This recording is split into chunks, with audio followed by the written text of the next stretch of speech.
The class Dinosauria was originally defined by Sir Richard Owen of the Royal Society and Superintendent of the British Museum Natural History Department in 1842, or in other words, the existence of dinosaurs was first speculatively hypothesized by a knighted museum head coincidentally in the mid-19th century during the heyday of evolutionism, before a single dinosaur fossil had ever been found. The Masonic media and mainstream press worldwide got to work hyping stories of these supposed long-lost animals, and then, lo and behold, 12 years later, in 1854, Ferdinand Vanderveer Hayden, during his exploration of the upper Missouri River, found proof of Owen's theory. A few unidentified teeth he mailed to leading paleontologist Joseph Leidy, who several years later declared them to be from an ancient, extinct Trachodon dinosaur, which, beyond ironically, means rough tooth. Firstly, it should be needless to say that it is impossible to reconstruct an entire hypothetical ancient animal based on a few teeth.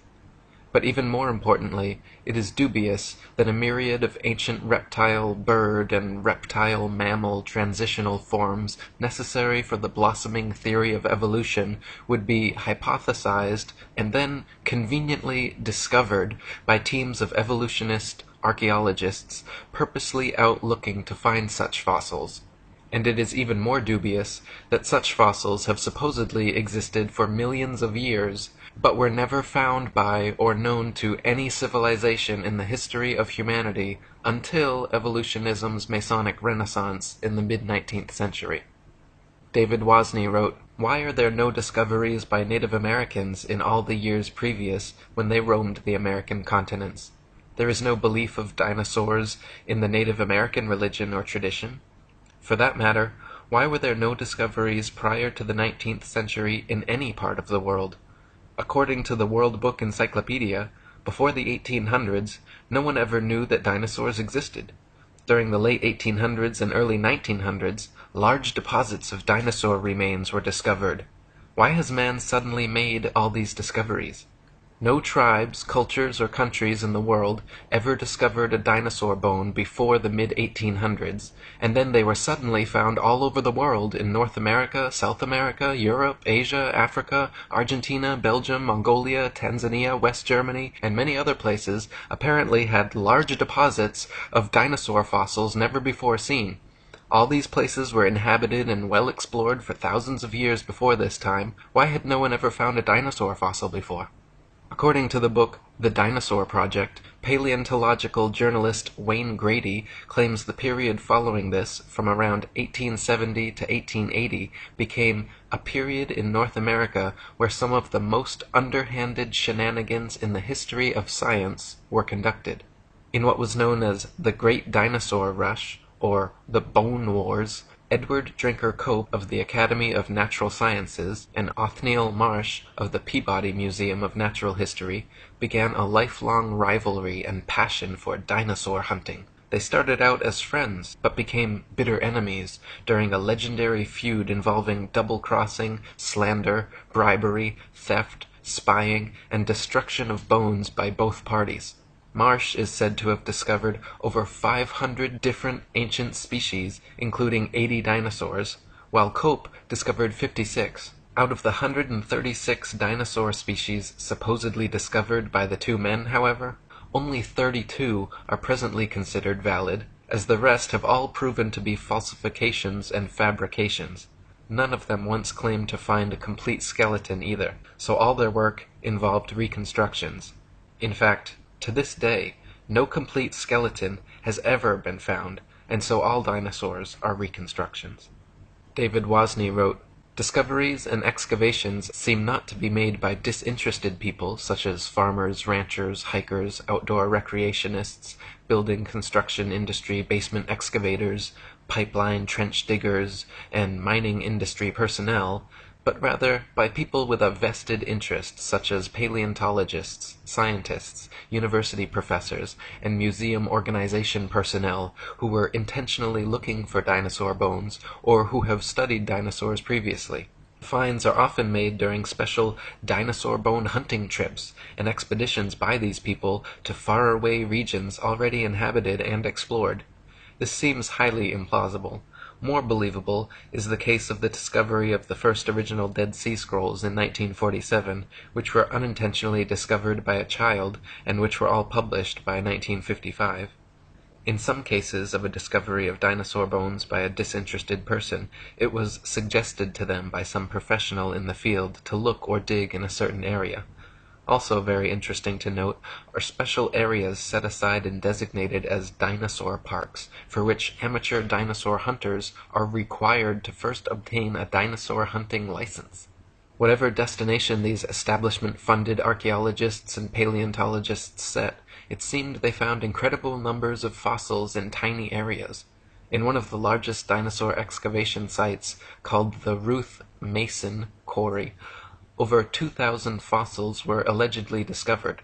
Casts and original skeletons assembled from these bones are currently on display in over 60 museums worldwide. Florentino Ameghino, head of paleontology at La Plata Museum, is amazingly responsible for 6,000 fossil species supposedly discovered throughout his career, all in Argentina. Dinosaur hunter Earl Douglas sent 350 tons of excavated dinosaur bones to the Carnegie Museum of Natural History throughout his career, all coming from the Dinosaur National Monument in Utah. During an expedition to Patagonia, Dr. Louis Chiappe and Dr. Lowell Dingus supposedly discovered thousands of dinosaur eggs at a site of only a few hundred square yards. Many experts have mentioned how such finds of huge quantities of fossils in one area by just a few highly invested individuals goes against the laws of natural probability and lends credence to the likelihood of forgeries or concentrated planting efforts. David Wozni wrote, "Dinosaur bones sell for a lot of money at auctions. It is a profitable business. There is pressure for academics to publish papers. Museums are in the business of producing displays that are popular and appealing. Movie producers and the media need to produce material to sell to stay in business. The mainstream media loves to hype alleged dinosaur finds. Much is to be gained by converting a bland, non-dinosaur discovery of a bone of modern origin into an impressive dinosaur find, and letting artists' interpretations and imaginations take the spotlight, rather than the basic, boring, real find. There are people who desire and crave prestige, fame, and attention. There is the bandwagon effect and crowd behavior. And then there are people and entities pursuing political and religious agendas. Highly rewarding financial and economic benefits to museums, educational and research organizations, university departments of paleontology, discoverers and owners of dinosaur bones, and the book, television, movie, and media industries may cause sufficient motivations for ridiculing of open questioning and for suppression of honest investigation.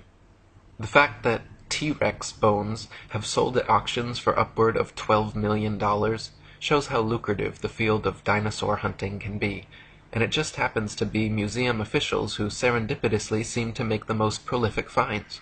The first dinosaur to ever be publicly displayed was the Hadrosaurus folci at Edward Drinker Cope's Academy of Natural Sciences in Philadelphia. The bones were co-discovered by Joseph Leidy, Cope's esteemed professor, and the man responsible for the Trachodon Toothosaurus. The original Hadrosaurus reconstruction, which is still on display today, shows a huge plaster-cast bipedal reptile standing upright, using its tail as a third leg. What few people know, however, is that no skull was ever discovered, and no original bones were put in the public exhibit. David Wozni wrote, "A visual and a sculptural artist were promptly hired to invent a skull, and from the illustrations of another artist, who had depicted the iguanodon, the two artists drew the same face for the Hadrosaurus folci. The people involved could now technically defend the existence of this dinosaur if someone were to ask. The stunt worked out so well and fooled the public so thoroughly that they could later change the head of the creature without anyone noticing. To this day, Hadrosaurus folci is on display at the Academy of Natural Sciences in Philadelphia.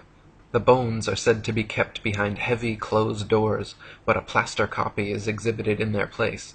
So we learn of an iguana skull being substituted for the skull of a dinosaur on display. What was the public told at the time?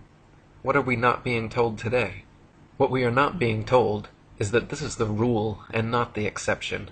To this day, not a single complete skeleton of any dinosaur has ever been found. All the museum displays, models, mannequins, cartoons, and movies of prehistoric monsters you have ever seen are all imaginative reconstructions based on incomplete skeletons arranged in a manner paleontologists believe to be most realistic. Furthermore, the skeletons exhibited in museums are all admittedly intricate fabrications made of plaster, fiberglass, various epoxies, and other animal bones, not original fossils. When dinosaur bones are transported and prepared, they use strips of burlap soaked in plaster to jacket over the fossils. Then, after applying a tissue separator to keep the plaster from direct contact with the bone, the soaked burlap strips are laid on until it is totally encased in a protective, mummy-like coating ready for safe transport. In an article titled, "A Fossil's Trail from Excavation to Exhibit," one insider remarked that, through mold making and casting, we can totally fabricate limbs, ribs, vertebrae, etc. for the missing pieces of an articulated skeletal mount. Plaster, fiberglass, and epoxies are often and commonly used. In reconstruction work on single bones, small to large cracks can be filled in with mache or plaster mixed with dextrin, a starch that imparts an adhesive quality and extra hardness to regular molding plaster. We've also had success using epoxy putties.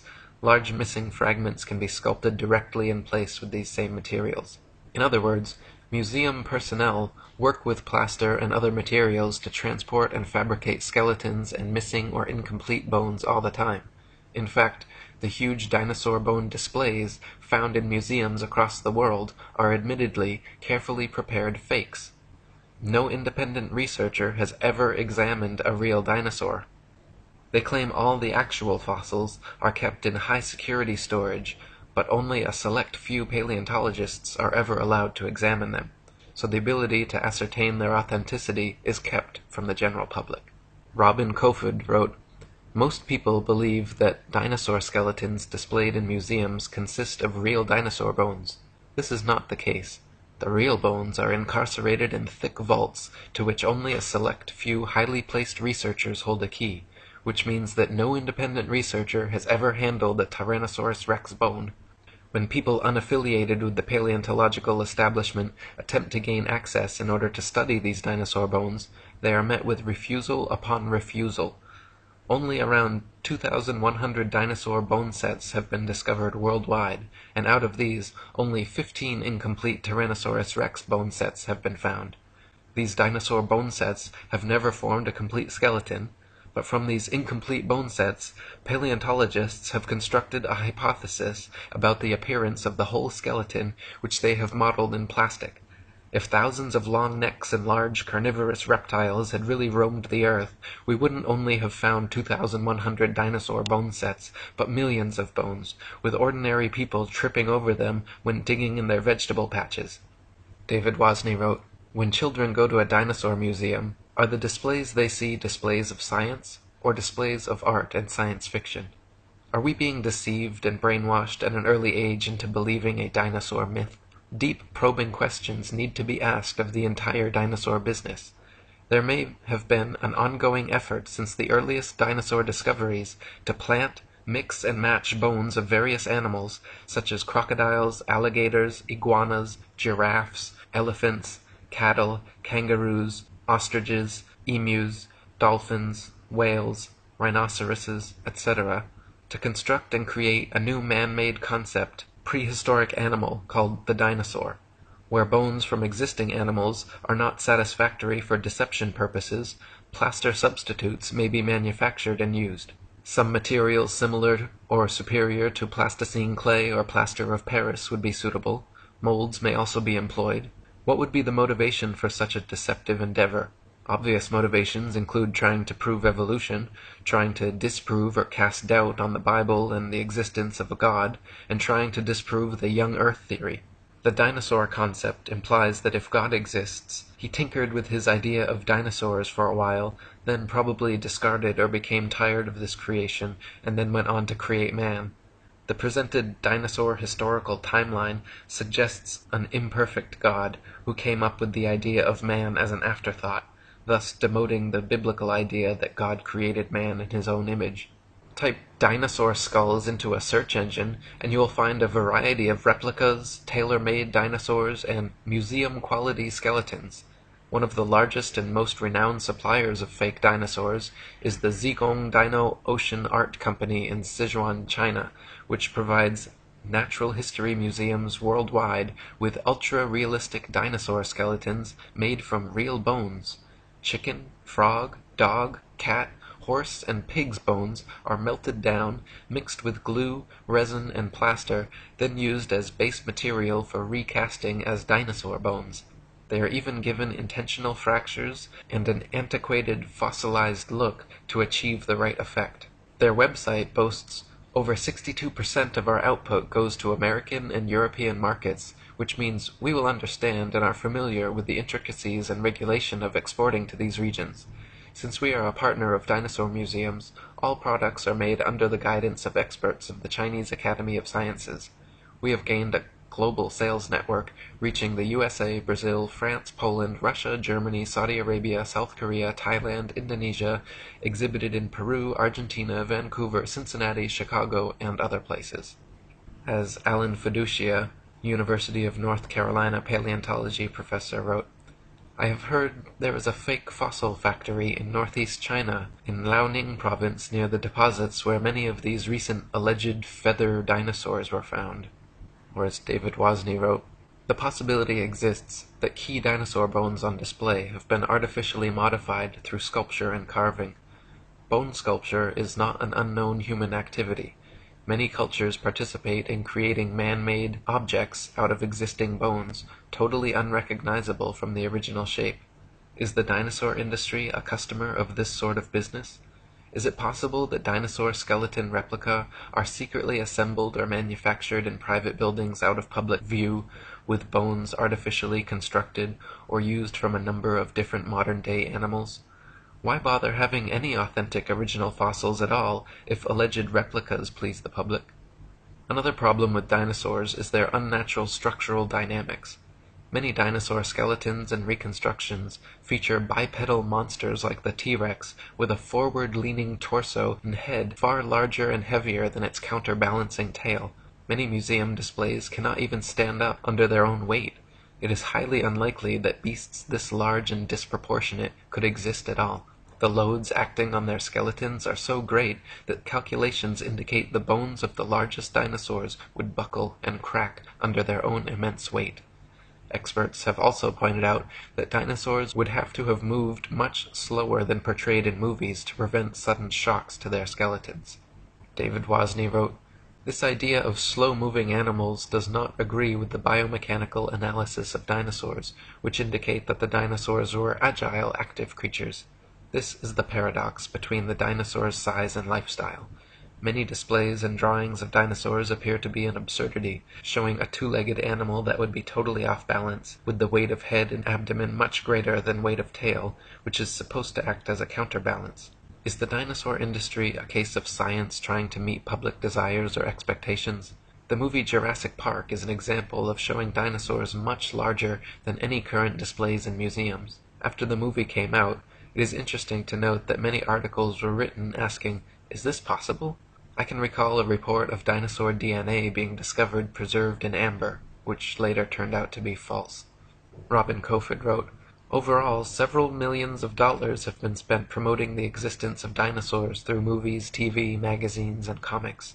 The world of movies and paleontology are like Siamese twins. People's view on the existence of dinosaurs is based not on firm evidence, but on Hollywood-fixated artistic impressions. Documentaries colorfully illustrate each dinosaur's characteristics, like colors, weight, and muscle mass, but Don Lessam, advisor for Jurassic Park, admits that this is pure guesswork. Consider, for instance, the question of how much these dinosaurs weigh. Don Lessam says, scientists don't know how much dinosaurs weighed. Dinosaurs are presented to the public with colorful artistic reconstructions, drawings, models, mannequins, gigantic skeletons in museums, cartoons and movies showing these beasts in explicit detail, but the fact is, from the assigning and arrangement of bones in each species, to the impossible to discern soft tissue, skin, eyes, noses, color, hairiness, texture, etc., just like the many supposed ape-man species, all dinosaur reconstructions are 100% fictional fabrications created by invested and inventive evolutionists. They purposely present dinosaurs to children in the media to spark and bias their young imaginations toward their machinations. Cartoons like Ice Age and The Land Before Time, movies like Jurassic Park and Dinosaur Island, coloring books, dolls, plastic toys, elementary school textbooks, and huge displays in children's museums certainly have an effect on budding young minds. National Geographic and the Ice Age movies were produced by Mason Rupert Murdoch's News Corp and 20th Century Fox. The Masonic production company Universal Studios created Jurassic Park and The Land Before Time. They are owned by Comcast, whose main shareholders are Masons, J.P. Morgan, and the Rothschilds. Discovery Channel, which features many dinosaur documentaries, is also financially advised by N.M. Rothschilds and Son Limited. Former paleontology student Michael Forsell claimed on a radio interview with leading paleontologist Jack Horner that he was a total fraud, fabricating evidence and perpetuating the myth of dinosaurs. He continued on saying, "I started my career in the field of paleontology only to leave my studies once I realized the whole thing was a sham. It's nonsense. Most of the so-called skeletons in museums are actually plaster casts. They even do it openly on documentaries now, preserving the bones my ass. I struggled as a student mainly because I could not tell the difference between a fossilized egg and an ordinary rock, and of course there is no difference. I was treated like a leper when I refused to buy into their propaganda and promptly left the course. Dinosaurs never existed. The whole shebang is a freak show. They just grab a couple of old bones and form them into their latest Frankenstein's monster-like exhibit. We are all being fooled, and it's wrong, but together we can stop it." Many claim that since dinosaur fossils have been radiometrically dated to be tens of millions of years old, that their authenticity is thus proven. The fact is, however, that the methods used to date dinosaur fossils involve not measuring the actual fossils, but the rocks near where they are found. Most fossils are found near the surface of the Earth, and if a modern-day animal were to die in the area, paleontologists would be likely to date them the same age. Dr. Margaret Helder, in her book Completing the Picture, a handbook on museums and interpretive centers dealing with fossils, she writes, "Scientists used to be very impressed with the potential of radiometric for coming up with absolutely reliable ages of some kinds of rocks. They do not feel that way anymore. Having had to deal with numerous calculated dates which are too young or too old compared with what they expected, scientists now admit that the process has many more uncertainties than they ever would have supposed in the early years. The public knows almost nothing about uncertainties in the dating of rocks. The impression that most people have received is that many rocks on Earth are extremely old and that the technology exists to make accurate measurements of the ages. Scientists have become more and more aware, however, that the measurements which the machines make may tell us nothing about the actual age of the rock." One of the main reasons that evolutionists needed the existence of dinosaurs was to answer the complicated problems present in the theory of evolution, including sea-dwelling animals evolving into land dwellers, reptiles evolving wings, feathers, flying and becoming birds, as well as other reptiles evolving warm blood, live births, breasts, and becoming mammals, through their imaginary multi-million-year timeline and a variety of supposed transitional dinosaur forms. The paleontological establishment has been promoting various sea dinosaur, reptile/birds, and reptile/mammals to bridge these gaps. Many professionals and experts in the field have disputed such findings as often as they have been presented, however.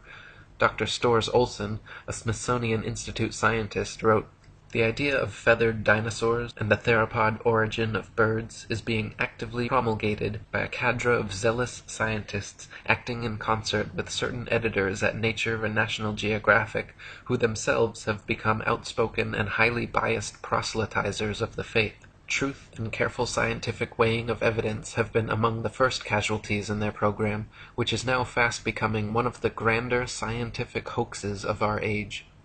No authentic feathers have ever been found with dinosaur fossils, though a few exposed hoaxes certainly attempted to fake it.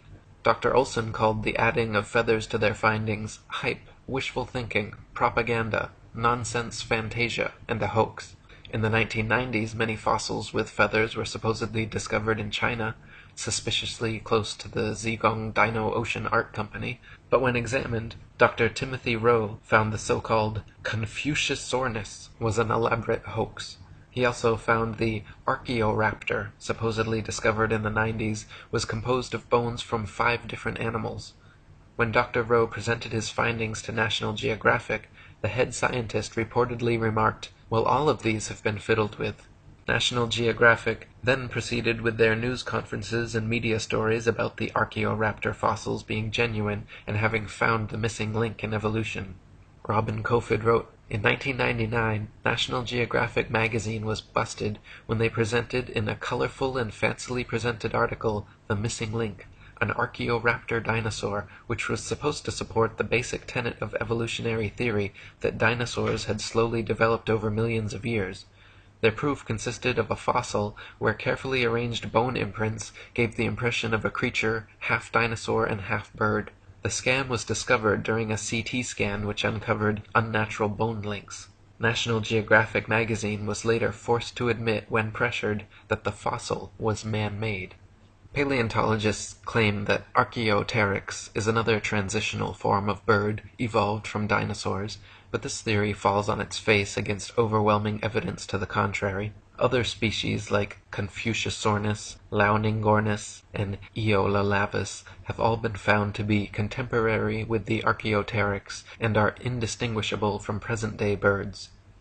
Alan Fiducia from University of North Carolina, one of the most famous ornithologists in the world, stated, "I've studied bird skulls for 25 years, and I don't see any similarities whatsoever. I just don't see it. Theropod origin of birds, in my opinion, will be the greatest embarrassment of paleontology of the 20th century." Larry Martin from the University of Kansas, a paleo-ornithologist, says, "To tell you the truth, if I had to support the dinosaur origin of birds with those characters, I'd be embarrassed every time I had to get up and talk about it." Even if dinosaurs did evolve into birds to fill their evolution gap, it does not explain how something like the common housefly could have evolved. Flies flap their wings simultaneously 500 times per second. Even the slightest dissonance in vibration would cause them to lose balance and fall. But this never happens. How could they evolve such an amazing and specialized ability? Why were dinosaurs never discovered before the evolutionist renaissance in the mid-19th century? Why do paleontologists think they can reconstruct an entire species of ancient animal from a few teeth? Why have so many dinosaur discoveries turned out to be hoaxes? Why are all authentic dinosaur fossils kept under tight lock and key away from any independent analysis? Why has erosion and weathering not destroyed all these supposed prints and fossils that are allegedly millions of years old? If dinosaurs were supposedly wiped out by a meteor impact or other such catastrophe, why is it that all the other various animal species that exist today were not similarly wiped out? There are many more questions which need to be answered before anyone in their right mind should consider the existence of dinosaurs anything but a convenient evolutionist myth. Robin Kofod wrote, "The paleontological establishment can control which hypotheses will be constructed through textbooks and the curriculum. In this way, students are brainwashed into a pseudo-reality controlled by text material and the teacher's authority. A short practical example. A random dental bone is found at an excavation site, and from this dental bone the rest of the skeleton is guessed at. We are not kidding about this. The entire dinosaurian field of the paleontological program is a sham."